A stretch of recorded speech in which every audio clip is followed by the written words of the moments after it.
ನೋಡಿ ರುಚಿ ರುಚಿಯಾದ ಹಾಗಲಕಾಯಿ ರೆಸಿಪಿ ಯಾವ ಥರ ಮಾಡೋದಂತ ತೋರಿಸ್ಕೊಡ್ತೀನಿ. ನೋಡಿ ಕ್ರಿಸ್ಪಿ ಆಗಿರುತ್ತೆ, ತುಂಬ ಚೆನ್ನಾಗಿರುತ್ತೆ, ಮಕ್ಕಳಿಗೂ ಕೂಡ ಕೊಡ್ಬೋದು. ಬನ್ನಿ ಇವಾಗ ಯಾವ ಥರ ಮಾಡೋದಂತ ತೋರಿಸ್ಕೊಡ್ತೀನಿ. Hi hello, welcome back to my channel. ನಾನು ಇವತ್ತು ಹಾಗಲಕಾಯಿ ಫ್ರೈ ಯಾವ ಥರ ಮಾಡೋದಂತ ತೋರಿಸ್ಕೊಡ್ತೀನಿ. ಇದು ಆ್ಯಕ್ಚುಲಿ ಏನಂದರೆ ಮಕ್ಕಳಿಗೆ ತುಂಬ ಚಾಕ್ಲೇಟ್ ಅದು ಇದೆಲ್ಲ ತಿಂತಾರಲ್ಲ ಮಕ್ಕಳು, ಅವರಿಗೆ ತುಂಬ ಯೂಸ್ ಆಗುತ್ತೆ. ಹೊಟ್ಟೆಯಲ್ಲಿ ಹುಳ ಎಲ್ಲ ಇದ್ದರೆ ಸತ್ತೋಗುತ್ತೆ. ಇದು ತುಂಬ ಅಂದರೆ ವೀಕ್ಲಿ ಒಂದು 2 ಟೈಮ್ಸ್ ಆದರೂ ಮಕ್ಕಳಿಗೆ ಮಾಡಿಕೊಡಿ, ತುಂಬ ಒಳ್ಳೆಯದು ಆರೋಗ್ಯಕ್ಕೆ. ನಾನು ಕೂಡ ನನ್ನ ಮಗನಿಗೆ ಮಾಡಿಕೊಡ್ತೀನಿ. ಅವನು ನಾರ್ಮಲಾಗಿ ಕೊಟ್ಟರೆ ತಿನ್ನಲ್ಲ, ಈ ಥರ ಫ್ರೈ ಥರ ಮಾಡಿಕೊಟ್ರೆ ತಿಂತಾನೆ, ಅದಕ್ಕೆ ನಾನು ಮಾಡಿಕೊಡ್ತೀನಿ. ನೀವು ಕೂಡ ಟ್ರೈ ಮಾಡಿ ಮನೆಯಲ್ಲಿ ಅಂತ ಹೇಳ್ತಾ, ಅದೇ ಥರ ಯಾರೆಲ್ಲ ನನ್ನ ಚಾನಲ್ನ ಸಬ್ಸ್ಕ್ರೈಬ್ ಮಾಡಿಲ್ಲ ಅವರೆಲ್ಲ ಸಬ್ಸ್ಕ್ರೈಬ್ ಮಾಡ್ಕೊಳ್ಳಿ. ನಾನು ಆದಷ್ಟು ಯೂಸ್ಫುಲ್ ಆಗುವಂಥ ವೀಡಿಯೋಸ್ಗಳನ್ನ ಇನ್ನು ಹಾಕ್ತಾ ಹೋಗ್ತೀನಿ. ಇವಾಗ ಸ್ಟಾರ್ಟಿಂಗ್ ಅಲ್ವಾ, ಇನ್ನು ನಾನು ಯೂಸ್ಫುಲ್ ಆಗುವಂತಹ ಒಳ್ಳೊಳ್ಳೆ ರೆಸಿಪಿ ನಾನು ನಿಮಗೆ ತೋರಿಸ್ಕೊಡ್ತೀನಿ ಅಂತ ಹೇಳ್ತಾ, ನಾನೀಗ ಹಾಗಲಕಾಯಿ ಫ್ರೈ ಯಾವ ಥರ ಮಾಡೋದಂತ ತೋರಿಸ್ಕೊಡ್ತೀನಿ. ನೋಡಿ, ಒಂದು ಬೌಲಲ್ಲಿ ಇವಾಗ ನಾನು ಇಷ್ಟೇ ಮಾಡ್ತಾಯಿದ್ದೀನಿ ಹಾಗಲಕಾಯಿ ಫ್ರೈ. ಇದಕ್ಕೆ ನಾನು ಅರ್ಧ ಲೋಟದಷ್ಟು, ನೋಡಿ ಇಷ್ಟು, ಮುಕ್ಕಾಲು ಲೋಟದಷ್ಟು ಅಕ್ಕಿನ ಹಾಕಿ ಚೆನ್ನಾಗಿ 1-2-3 ಸಲ ತೊಳ್ಕೊಂಡು ಒಂದು 5 ಮಿನಿಟ್ಸ್ ನಾನು ಇದನ್ನು ನೆನೆಯಲಿಕ್ಕೆ ಬಿಡ್ತೀನಿ. ನಾನು ತೊಳ್ಕೊಂಡು ಬರ್ತೀನಿ. ಇವಾಗ ನಾನು ಚೆನ್ನಾಗಿ ತೊಳೆದಿದ್ದೀನಿ. ಇವಾಗ ನಾನು ನೀರಾಕಿ ಇದನ್ನು ಒಂದು 5 ಮಿನಿಟ್ಸ್ ಸಾಕು, ಇದು ಸ್ವಲ್ಪ ನೆಂದರೆ ಸಾಕು. ಒಂದು 5 ನಿಮಿಷ ನಾನು ನೆನೆ ಹಾಕಿದ್ದೀನಿ. ಇದಕ್ಕೆ ಯಾವ ಅಕ್ಕಿ ಬೇಕಂದರೆ ಯಾವುದು ಕೂಡ ಆಗುತ್ತೆ. ನೀವು ಸೊಸೈಟಿಯಲ್ಲಿ ರೇಷನ್ ಅಕ್ಕಿ ಸಿಗುತ್ತಲ್ಲ, ಅದು ಕೂಡ ಆಗುತ್ತೆ, ಚೆನ್ನಾಗಿರುತ್ತೆ. ನಾನು ಅದನ್ನೇ ಯೂಸ್ ಮಾಡ್ತಾಯಿದ್ದೀನಿ. ನೋಡಿ, ರೇಷನ್ ಅಕ್ಕಿನೇ ಇದು. ಇದನ್ನು ಒಂದು 10 ನಿಮಿಷ ನೆನೆ ಹಾಕಿ ನೆಕ್ಸ್ಟ್ ನಾನು ಪ್ರೊಸೀಜರ್ ತೋರಿಸ್ತೀನಿ ನಿಮಗೆ. ಇವಾಗ 5 ಮಿನಿಟ್ಸ್ ಆಗಿದೆ, ಅಕ್ಕಿ ನೆಂದಿದೆ. ಇವಾಗ ನಾನು ಪ್ರೊಸೀಜರ್ ಸ್ಟಾರ್ಟ್ ಮಾಡ್ತೀನಿ, ಏನೆಲ್ಲ ಹಾಕಬೇಕಂತ. ನಾನು ಮಿಕ್ಸಿ ಜಾರಿಗೆ ನೆನೆ ಇಟ್ಟಂತಹ ಅಕ್ಕಿ,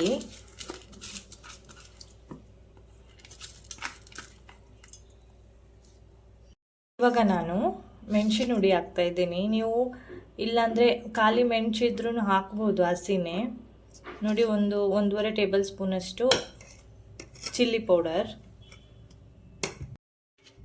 ಮತ್ತು ಒಂದು ಅರ್ಧ ಟೇಬಲ್ ಸ್ಪೂನಷ್ಟು ಜೀರಿಗೆ ಪುಡಿ, 1 ಟೇಬಲ್ ಸ್ಪೂನಷ್ಟು ಧನಿಯಾ ಪುಡಿ ಹಾಕ್ತೀನಿ.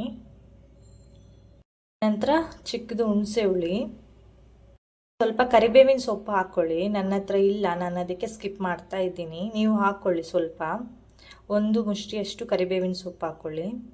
ಅರಿಶಿನ ಪುಡಿ, ನಂತರ ಇಂಗು ಸ್ವಲ್ಪ ಹಾಕ್ಕೊಳ್ಳಿ. ಗಟ್ಟಿ ಹಿಂಗಿದ್ರೂ ಆಗುತ್ತೆ, ಇಲ್ಲ ಪುಡಿ ಹಿಂಗಿದ್ರೂ ಆಗುತ್ತೆ, ಯಾವುದು ಬೇಕಾದರೆ ಅದು ಹಾಕ್ಕೊಳ್ಳಿ ಸ್ವಲ್ಪ.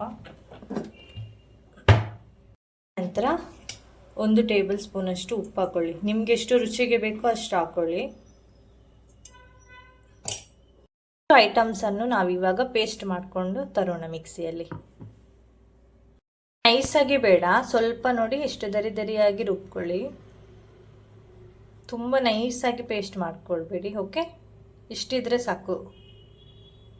ಇವಾಗ ನಾನು ಹಾಗಲಕಾಯಿಗೆ ಮಿಕ್ಸ್ ಮಾಡ್ಕೊಳ್ತೀನಿ.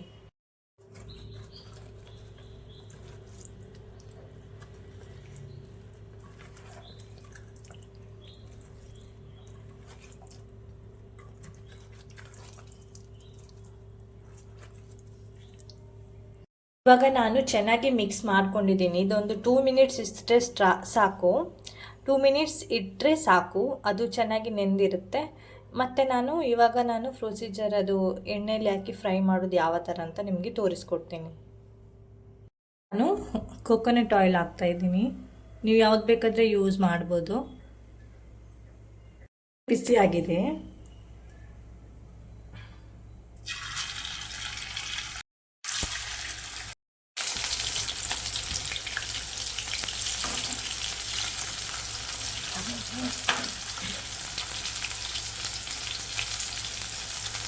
ಇವಾಗ ಆಲ್ಮೋಸ್ಟ್ ಆಗಿದೆ. ಇವಾಗ ತೆಗಿತಾ ಇದ್ದೇನೆ.